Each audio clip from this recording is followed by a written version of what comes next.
Aliyekuwa mbunge wa Lugari Mheshimiwa Cyrus Jirongo ameiaga dunia.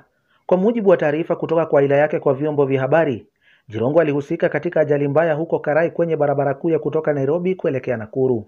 Ni ajali ambayo ilihusisha gari la mbunge huyo wa zamani aina ya Mercedes Benz na basi la kubebea abiria kutoka kwa kampuni ya Climax mnamo mwendo wa saa 9 asubuhi, Jumamosi ya tarehe 13 mwezi Disemba mwaka wa 2025. Akizungumza na wanahabari asubuhi ya Jumamosi, dereva wa basi hili alieleza kwamba ajali hii ilitokea pale ambapo gari la Mheshimiwa Jirongo lilipokuwa likiingia barabarani kutoka kwenye kituo cha mafuta, likiingia upande mbaya wa barabara kutokana na msongamano mkubwa wa magari.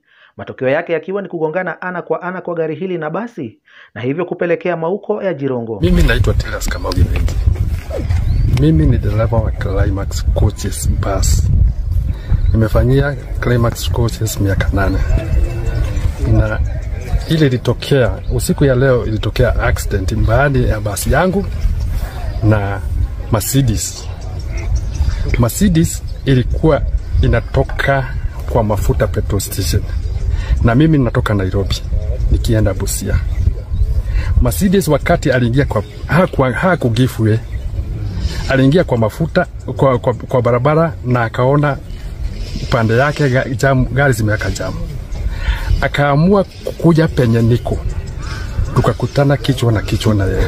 Gari ndogo ilikuwa na mtu mmoja, gari yangu ilikuwa na abiria 65. Wakati nilijaribu kuokoa, nikasikia gari yangu inaenda chini. Sasa mimi nikanyaga, akakuja kama ameniingia. Baadaye ndio askari walipokuja ndio nikasikia ni Mheshimiwa Cyrus Jirongo. Pole. Mheshimiwa Jirongo atakumbukwa sio tu kama mbunge wa zamani wa eneo bunge la Lugari, bali pia kama mwenyekiti wa kundi la YK92 katika utawala wa Rais Moi, mwaniaji wa kiti cha urais na waziri wa zamani. Taarifa za mauko ya Jirongo zimeibua huzuni na wasiwasi kwa taifa, huku idara ya uchukuzi ikizidi kuwahimiza wananchi kuwa waangalifu zaidi, hususan katika msimu huu wa sherehe. Sudi Sheikh, Mungai Kagoya, Faraka TV, Nairobi.